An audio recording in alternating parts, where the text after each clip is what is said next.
Well, here we are again. Welcome to my channel if you're new. If you've been here before, welcome back. This is an oak dresser, probably from the 70s or 80s. It's not in terrible shape, but it is quite dated and needs a little TLC. I'm actually going to be recreating a look I did on another similar piece a few months back. I'm sure I'm not the first person to think of this technique, but I haven't seen it around, so I'm sharing it with you today. This is going to be one stellar glow up. Stay tuned. My name is Angie and I refinish furniture. Sometimes I paint and sometimes I don't, but I always do what I can to save old pieces from the trash. Welcome to my workroom. Starting out here, as I always do, with cleaning out the dresser, removing the hardware. There was a lot of stuff inside this dresser. Old drawer liners, some bits of ladies' clothing. Some of it is going to go in the trash, but there were a few things I saw that I will probably actually donate to a women's shelter because somebody may be able to use it. I also found this little jewelry pouch, no jewelry in it, sadly. I do hear stories of people finding treasures in these things. Pretty much all I find are underwear and socks and old screws and bobby pins. Bobby pins for days, I don't know why. Even though I'm going to be attempting to modernize, in a way, this dresser, I am going to be keeping this hardware. I don't hate it, I don't love it either, but it's an odd size. It would be very difficult to find hardware to fit without drilling new holes. And I honestly don't mind the vintage look, I just want to update it a little bit. I'm giving the outside of this cabinet everywhere I'm going to be painting a really good cleaning with TSP. TSP is a fantastic cleaner and degreaser. It cuts through pretty much everything. And the paint technique I'm doing, without giving too much away too soon, it's a bit transparent, and because of this I can't scuff sand as far down into the wood as I normally would when painting. I need the wood grain to be able to show through a bit, so I'm upping to give it a really good clean so that my paint will adhere properly, even though I'm not sanding it first. I also gave the inside of the dresser a little wipe. There was a lot of what looked like talcum powder, which is pretty common in older pieces. I'm going to be stripping the top with my favorite stripper here. This is circa 1850, and this is my stripping brush. You can see it's very hard. A few seconds submerged in the stripper and it becomes soft and pliable again, almost like a new brush. So I can get several uses out of one cheap chip brush.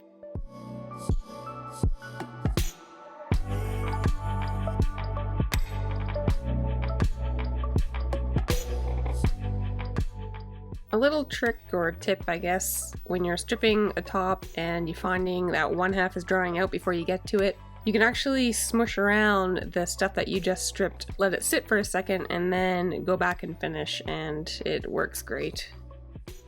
I often get asked why I choose stripper or scraping sometimes as opposed to just sanding. Generally, if a piece is veneer and the finish is quite thick or hard and intact, I will strip or scrape before sanding just to sort of preserve the veneer. This top is veneer. A lot of this piece is solid oak, but the top is veneer. So I'm choosing to strip it before I go ahead and sand it. Another thing you can do is apply a little bit of stripper to a fine steel wool, and it will often help get off any residue. This top is technically already stripped enough for me to sand. I just wanted to show you that that's something that you could do.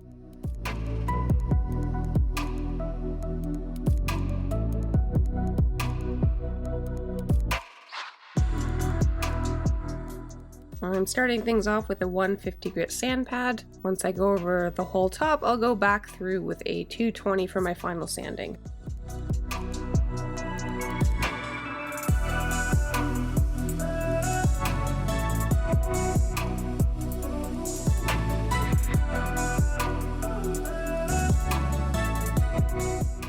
True story here, oak is actually not my favorite wood. Not even my second or third favorite. I'm not really a big fan of oak, but at the same time, I don't know why, but I just love a wood top on a piece. If the top can be spared, I like to spare it.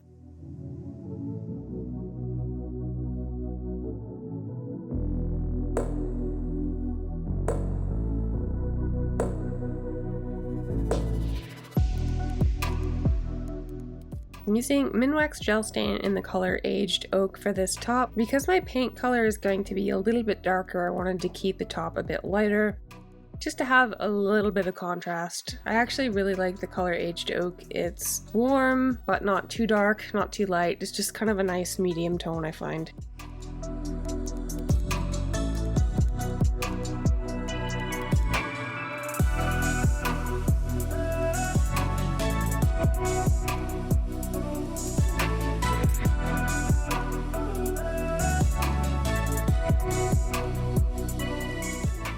At this exact moment in the process, I was considering going just a tad darker, but I opted to wait and see what this top looked like with the paint. It is very similar in warmth to the original color, it's just a bit lighter. I need to address some of these chips. This one is interesting because you've got the top layer of the oak veneer, then there's this middle sort of substrate layer, and then the base layer, which is the solid wood frame. So I'm just using a light oak colored wood filler. I'm gonna let that set up and then I'll sand it smooth, seal it, and then I can paint right over it.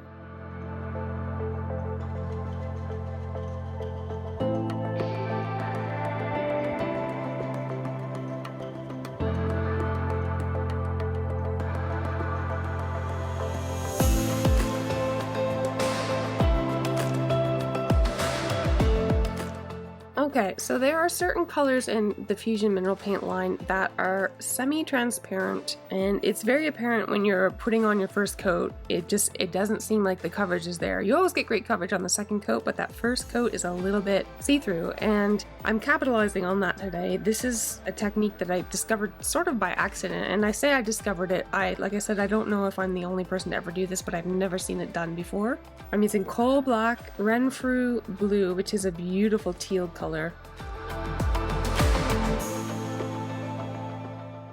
And I'm using, initially here, 3 parts of the Renfrew, and then I went and added 1 more part. So 4 parts of the Renfrew blue.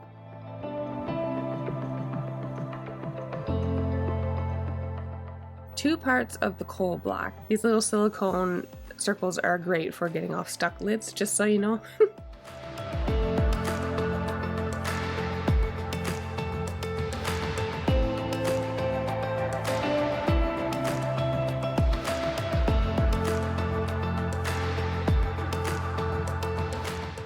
So I added my 2 parts of coal black, and then I realized there was only a little bit of Renfrew blue left in the jar, so I went ahead and just dumped the rest of it in. Even though I couldn't see the lines on the outside, I could tell by looking into it that it pretty much went up to that top line, so I technically added an extra 2 parts of the Renfrew blue. So my final recipe for this color ended up being 6 parts Renfrew blue and 2 parts coal black. Anytime I mix a new color, I write the recipe on the lid because you never know when you need to make more of it. And when you want to change it out, you can just use acetone to take that marker off. The key I discovered with making this technique work well is a very soft brush. So I'm using a brand new Zebra Palm Pro brush.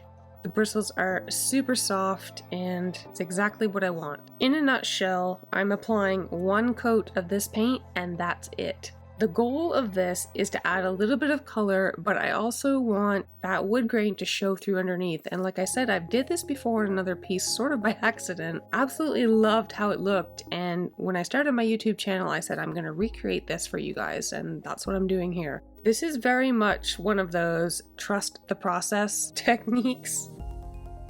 It's gonna look worse before it looks better. The end result is really cool. I realize it won't be everyone's cup of tea, but it's absolutely beautiful, I think. But it's gonna go through some ugly stages first, where you're gonna sort of be questioning what you're actually doing here.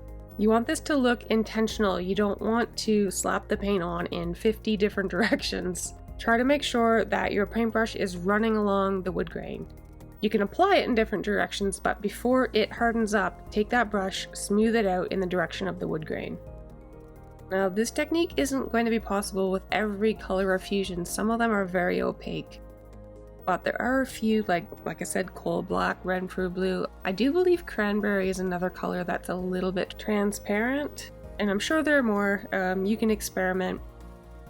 But in terms of the project piece itself, pieces made of woods like oak and elm, something with a strong wood grain is really going to shine with this technique. Lighter woods like pine and poplar probably won't work as well, because essentially what we're doing here is a glaze.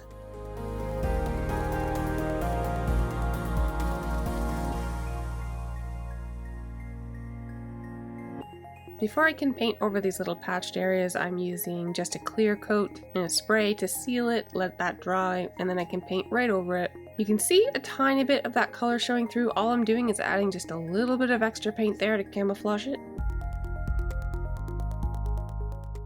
This is a great shot of the difference between this color combination when it's dry versus wet. So obviously what I'm painting is the wet, and on the right is the color dry, and I'm actually going to show you in a few minutes with a heat gun how dramatic the difference is. I didn't dry this whole piece with the heat gun, I'm just doing it here to show you that patience is key. This looks better as it dries.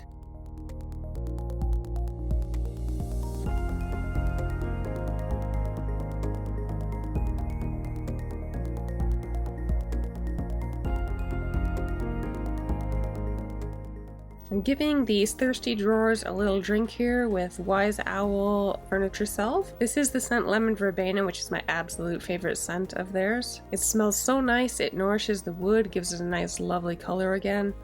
And once my paint has dried, I'm sealing it with Fusion Beeswax Hemp Oil Combo.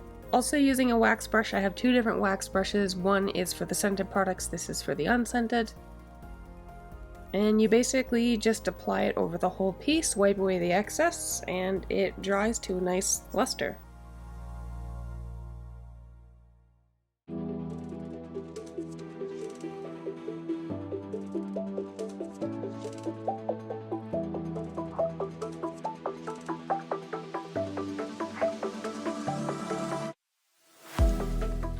For the top, I'm going to be sealing it with 3 coats of Minwax Polycrylic, making sure I leave a few hours in between. This is how I apply the polycrylic. I just sort of get it on there in whatever direction I need to. And before it starts to set up at all, I'm gonna make slow, even passes the whole length. This smooths out any lines, any bubbles. I'm barely using any pressure. People ask me all the time how I avoid bubbles in my finish. I'm basically just dragging this along. I'm not putting any downward pressure on this. If I were to start pushing down, it would create bubbles in the finish. Always check your drawers for numbers or letters. This tells you where the drawers actually go, because a lot of the slots are made for specific drawers. I'm using a stiff nylon brush and some TSP and water to scrub this harder off really well. Initially, as you can see here, I just put them on as is, but I went back a little bit later on and added a little bit of gold glazing just to add a little bit more contrast. Now at this point, I thought I was done, but when I stepped back and looked, it was just missing something. So here I am now. I've seen many people do it on YouTube. I've never done it. I'm building a custom oak base for this. It just seemed a little bit too low to the ground, a little bit too dated for lack of a better term, even with the new paint job and the new top. So I'm giving this vintage beauty some legs to lift it up off the floor and just give it a bit of a more modern vibe. I hate math. Math is not my strong point, but there is a little bit of math involved here. So my length is 65 5/8, so I need 2 boards that length, and the depth of the piece is 18 3/4. However, I'm going to leave a little bit off of that. I'm going to take about 1/4 of an inch off each of those measurements, just in case the dresser itself isn't perfectly square. I don't want parts of this sticking out. Just gives me a little bit of wiggle room. So I need 2 of each of these.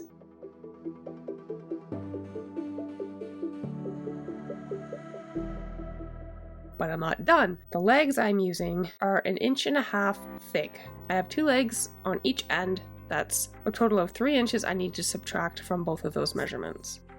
I want this to be approximately the same height as the old antique sideboards and buffets, because I can picture this in someone's dining room or as a media stand. So I'm adding 7-inch legs. This will give me a total height of 37 inches.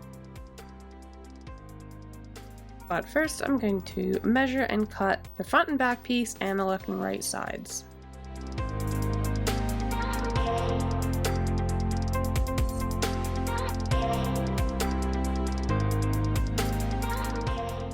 Make sure, whether you're using a circular saw like this or a table saw, that you cut on the side past your measurement line. If you cut directly on the line or slightly ahead of the line, your measurements are going to be off. So I'm measuring and cutting the side pieces now with the piece that was left over after I cut the long board. I had to purchase 2 8-foot pieces of oak for this and a 3-foot piece for the legs. This was around $150 Canadian, so definitely not cheap. I'm measuring out 14 and 1/8. The eighth is the width of my saw blade. I want two 7-inch legs. But instead of just going ahead and cutting all 4 7-inch legs, there needs to be a little bit of safety. I need to be able to hold on to something while I'm making my angled cuts, which you'll see in a moment. I also have to adjust the base of my saw to make sure that the depth is going to cut through this piece because it is 1.5 inches thick. It's always a good idea to pop the battery off while you're doing adjustments like this.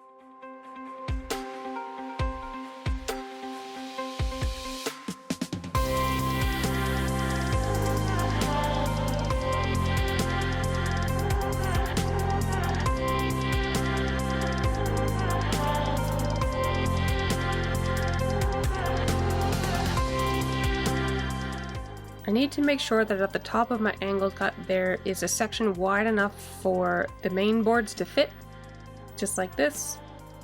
And let me tell you, this was a pain in the you-know-what. Trying to cut sideways with a circular saw through oak is no fun. I ended up having to finish it off with a jigsaw. Someday I'll have a table saw, but for now I have to use what I have.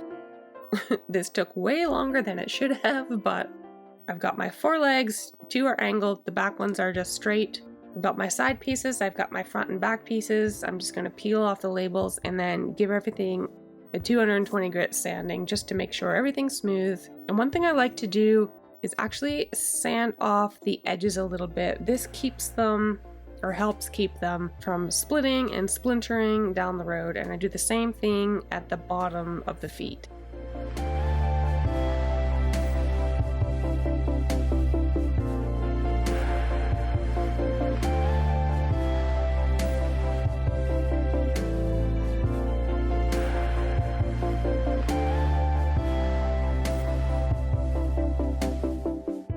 I'm going to be using my Kreg Jig for making the pocket holes and fine thread hardwood Kreg Jig screws to assemble this piece.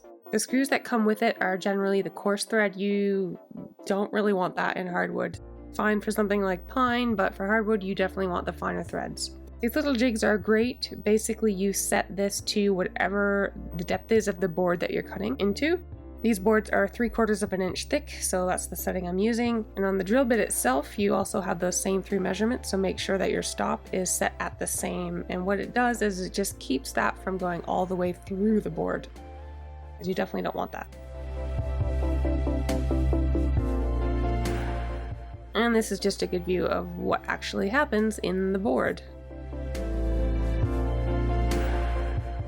You want to clamp this to the wood, but you want to avoid these 2 open holes. This is where all of the debris from the screw bit is going to come out, so you don't want to block that.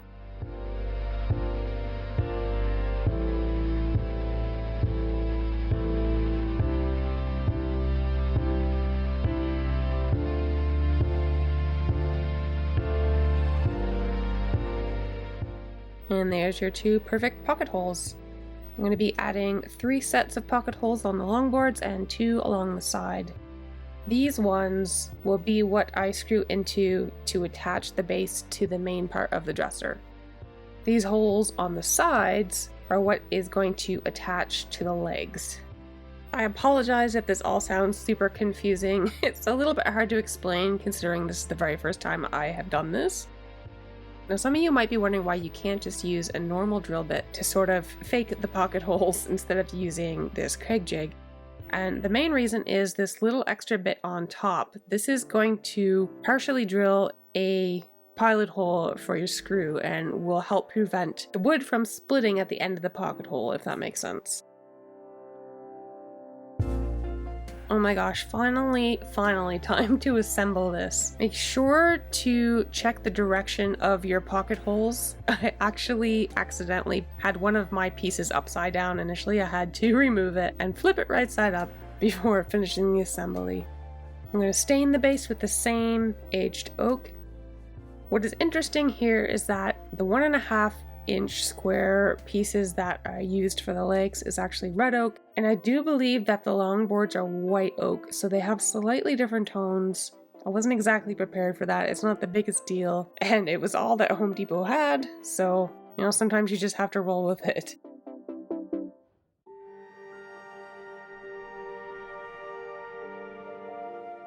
Now my base seemed pretty strong, but I still had 2 pieces left over from the long boards, and they were almost exactly the right length to add 2 cross braces in the middle of the base. These 2 little chunks are all I have left of those 2 8-foot pieces. I used pretty much all of it. These 2 cross braces will just add a little bit of extra stability. I had the pieces, so I thought, why not? This is a big beefy dresser, so I can use all the stabilization I can get.